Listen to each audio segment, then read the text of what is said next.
Eu converso agora com a professora Sandra Negri, ela que é a primeira-dama do município de Piracicaba e também presidente do Fundo Social de Solidariedade da cidade.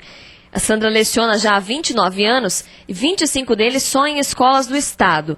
Ela é formada pela Faculdade de Filosofia, Ciência e Letras de Rio Claro, onde hoje é a Unesp, fez Ciências Sociais com extensão em História para poder lecionar. Professora, qual é a sua visão da educação no Brasil? Olha, Lília, eu acho assim que há muitas falhas mesmo, você percebe assim pelos resultados, né? Então, o próprio Enem. Então, assim, o que eu acho? Que há um esforço muito grande nas escolas. Eu acredito que a maior parte dos professores esteja comprometida assim com a educação. Mesmo nas escolas públicas, há uma preocupação com isso.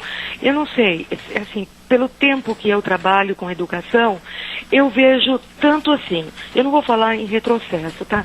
Mas eu vou dizer assim, que as coisas, eu acredito que elas podiam ser melhores. Mas há muita coisa boa sendo feita.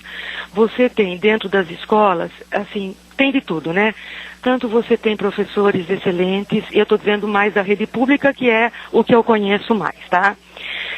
Você tem diretores muito comprometidos com a escola, tem excelentes alunos. Mas há também, quando saiu a história aí da progressão continuada, eu não sei se ela foi implantada assim de uma forma meio, sabe, muito rápida, sem dar muitas explicações. Então eu acho que houve uma certa confusão nisso aí. Na verdade, a progressão continuada não é para você mandar o aluno para uma outra série se ele mal sabe ler ou escrever.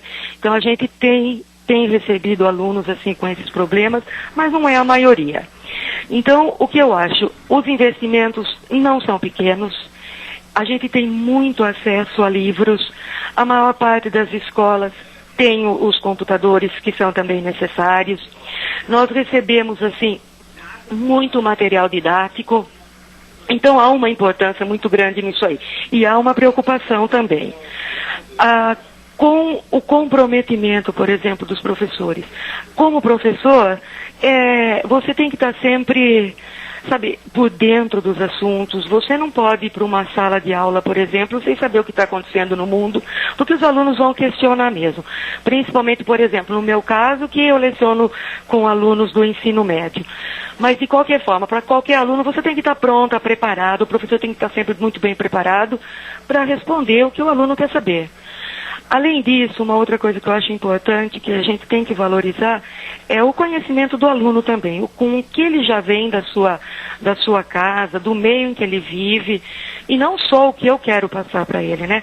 Ao longo desses anos de trabalho, já são quase 29 anos que eu leciono, eu tenho, assim, eu acho que assim, uma troca de conhecimento mesmo. Eu ensinei muito, mas eu aprendi muito. Você mesma, como minha aluna, sabe que eu sempre estive aberta, assim, sempre meio chata como eu era, mas eu sempre estive aberta ao que o aluno queria falar, o que ele questionava. Então, eu acho que passa por aí. Então, a educação no Brasil, ela precisa melhorar muito, principalmente, eu acho, na base dela, que é o ensino básico, né, que vai da primeira à oitava série. Principalmente, o aluno tem que saber ler, o aluno tem que saber escrever, o aluno tem que fazer as operações básicas. A partir daí é que ele pode passar para um outro estágio, né? Então, a leitura, por exemplo, você também sabe disso, eu sempre fui muito dura com isso, eu sempre exigi muito do aluno, eu sempre briguei por conta disso. Se você não pode comprar, você tem a biblioteca da escola, você tem as bibliotecas públicas. Então, hoje, inclusive, tem a internet, mas ainda eu acho o livro, assim, uma coisa básica. Sem o livro, sem a leitura, sem esse esforço do aluno, do professor, eu acho que isso não tem muita saída. Agora, a escola, ela merece mesmo que, assim, ter todo mundo, os governos, os pais, as famílias são importantes nessa participação da escola. Então, tudo isso, você tem que é um conjunto de coisas, né? Então, nada é isolado. É o aluno, é o pai, é o professor, é a escola, é a diretoria de ensino, é o governo. Então, sem isso aí, a gente caminha menos, né? Então, a importância é que as coisas vão cada vez mais para frente. E não é pensar se o aluno vai fazer um vestibular ou não. Lógico que isso é importante e ele que vai decidir ou não. Mas o aprendizado, que eu acho que é assim, é para o resto da vida, né? Então, tudo que você aprende, tudo que você é educado, ou com a educação que você já vem da sua casa, ela é importantíssima. Então é um conjunto que leva à melhoria na educação do Brasil. Sem ela, eu acho que fica meio, sem a educação, sem todas as crianças, os jovens na escola, fica difícil. Acho que houve um avanço muito grande, a maioria das crianças está na escola. A única coisa, assim, que ela tem que...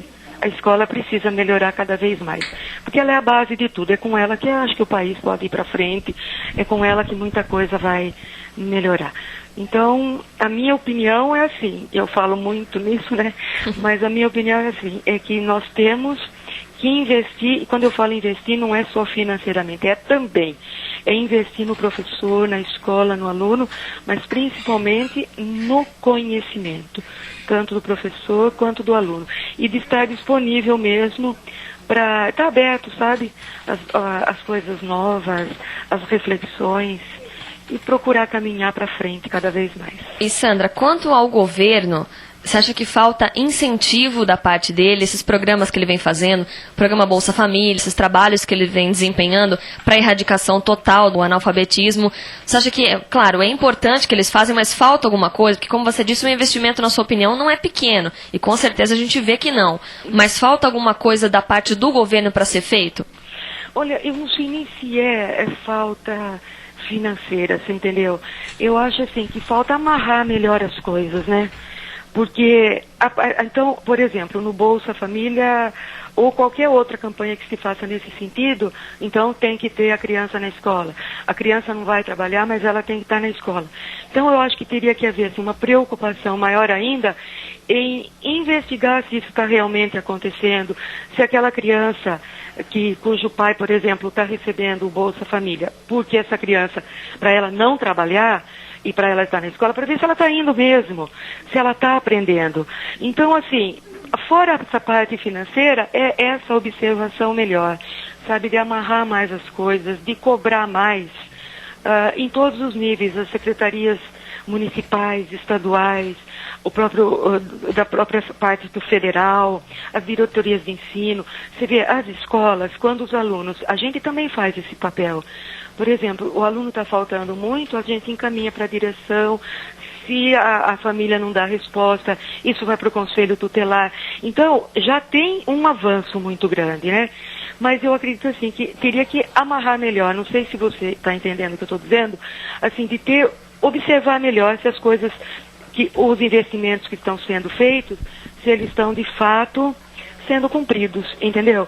Porque às vezes você lê alguma coisa assim, a criança tinha que estar na escola, o pai está recebendo. É lógico que daí você também tem que ver toda a situação familiar, de pobreza, de miséria em várias partes do Brasil. Mas aquela criança tem que estar na escola. Sem a escola, as coisas vão piorando cada vez mais. E a escola é o melhor espaço para a convivência dessa criança, para a melhoria mesmo da vida dela. Então, é no sentido mais de amarrar as coisas, de observar melhor, de até de investigar melhor se tudo está funcionando de acordo como deveria ser.